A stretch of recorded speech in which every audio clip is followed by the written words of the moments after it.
Morning, all. It is Thursday. I think this is the 9th.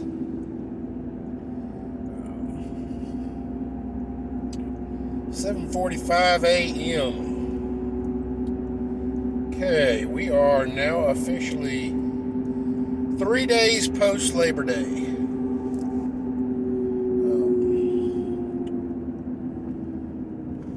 Per a lot of speculation,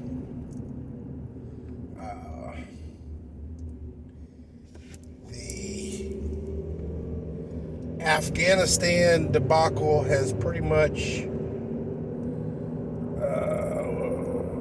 disappeared on mainstream.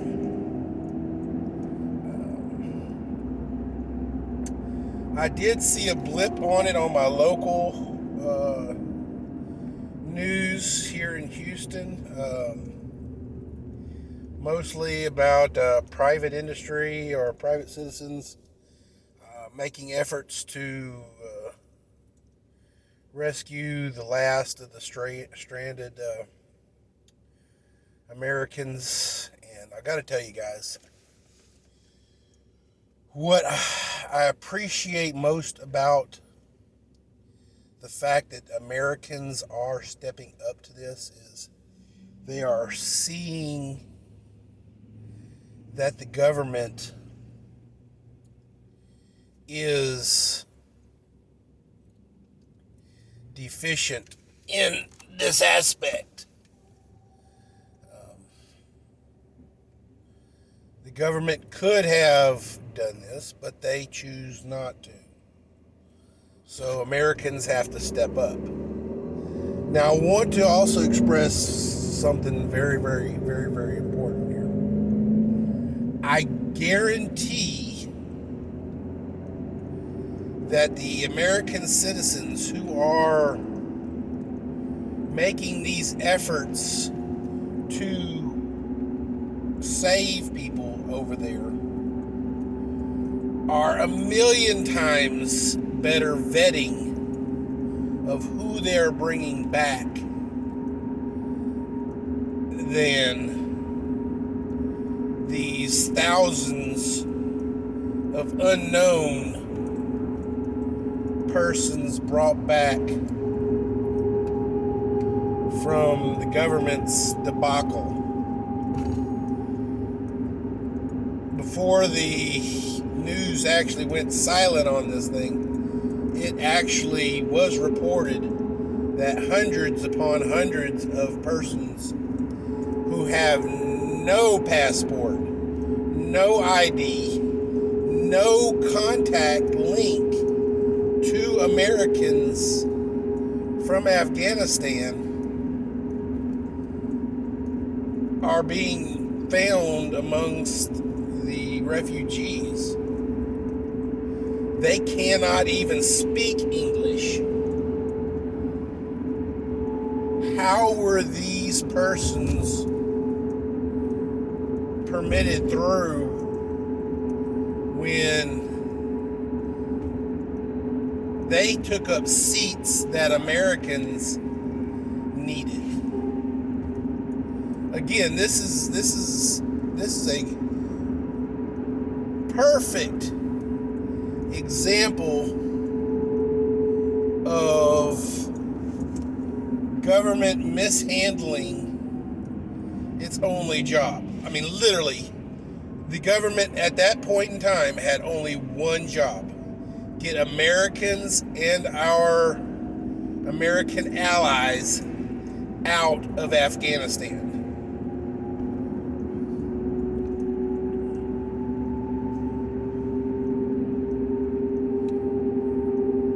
They couldn't even do that.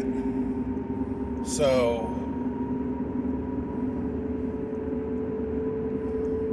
y'all want socialized medicine? Go to the DMV. You want to see what socialized medicine's like?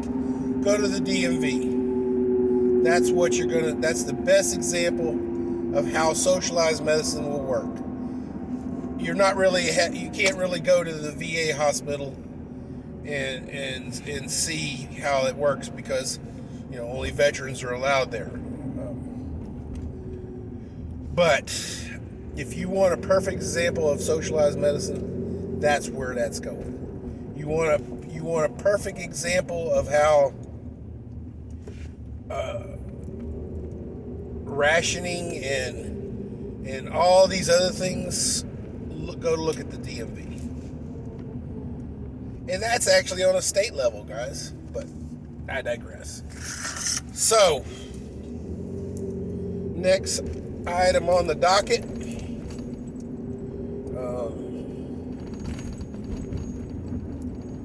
is we're coming upon chip shortages.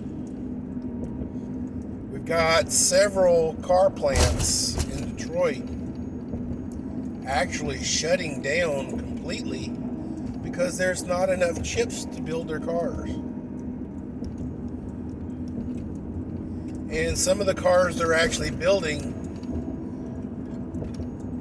are lacking the specialty gadgets and such that most modern day cars have. This possibly is a good thing, guys. I mean, adapt and overcome. If we don't have chips to do it, then why build cars with chips? We can quite easily build a car without a damn computer chip in it, and still have the same economic mileage, because our technology for our engines and such like that are pretty high. We don't need a freaking electric car whenever gasoline power cars are just as good. Personally, I don't trust electric cars because I've driven for my church the freaking golf carts, and halfway through a run, the battery goes dead. My wife has a hybrid. She's had that hybrid for about 5-6 years now. And you know what? We've had to put batteries in it. And they ain't cheap, guys. So, ladies and gentlemen of the jury, just say nay to electric cars. I mean, we've all had battery-powered toys growing up, and the batteries go dead. Even with rechargeables, I've got a freaking rechargeable flashlight in my console right here, and damn it, I either got to leave the damn thing on the charger, or the damn thing doesn't stay charged. Oh, but que sera, sera, sera. See a need, fill a need. People are wanting battery-powered cars.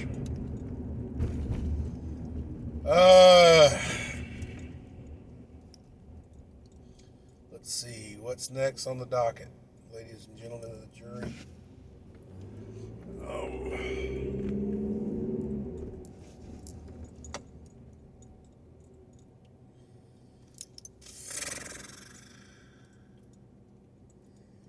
Got a lot of small things. Really, nothing's really jumping out at me. But,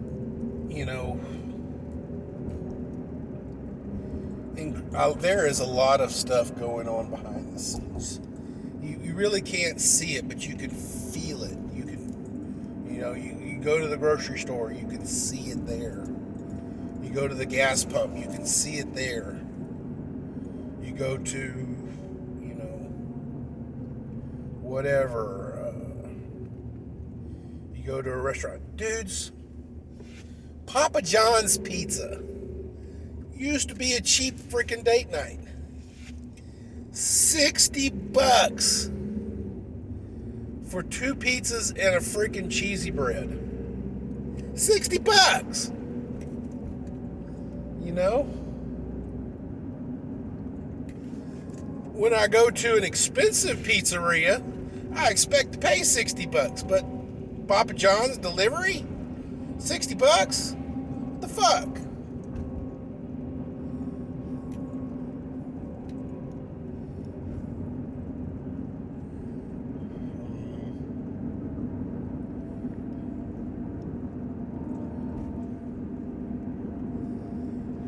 Ladies and gentlemen of the jury,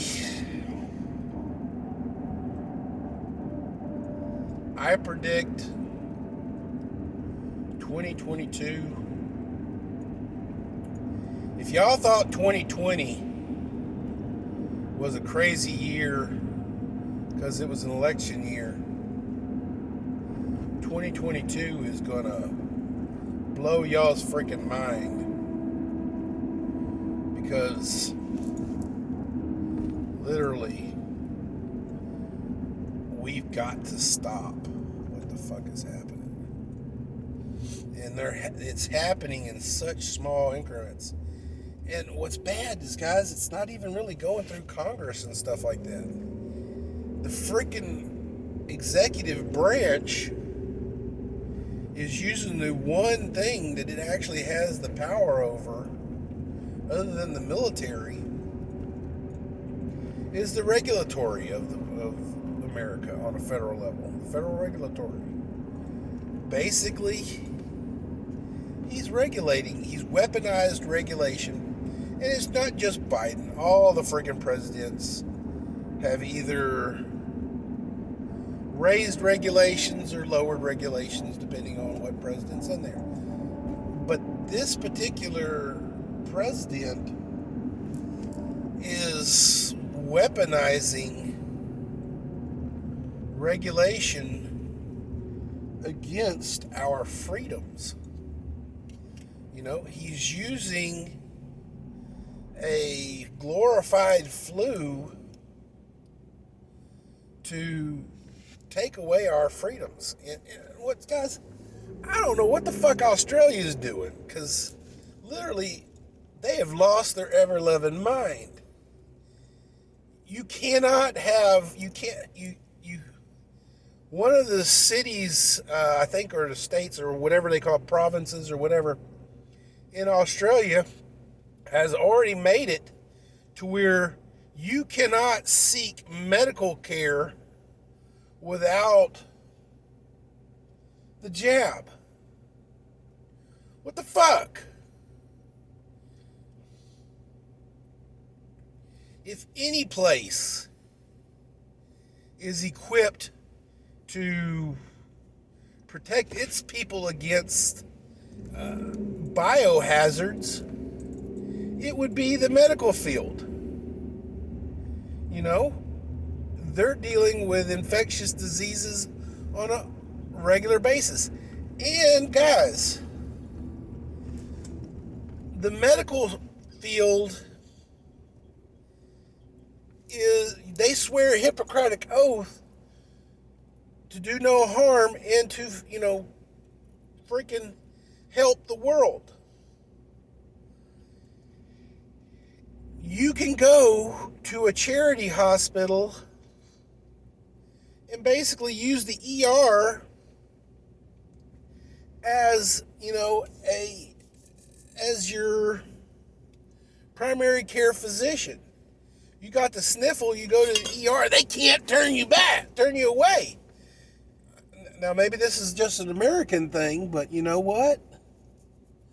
I thought the medical field and the medical industry was pretty much a global uniformity, but I guess I'm living under a rock somewhere. If I go to the doctor in Europe or Australia or anywhere else, they could turn me away or something like that, but that's insanity.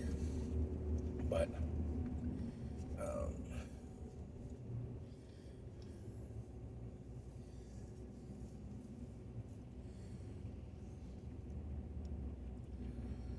Oh, yeah, today's rant. So,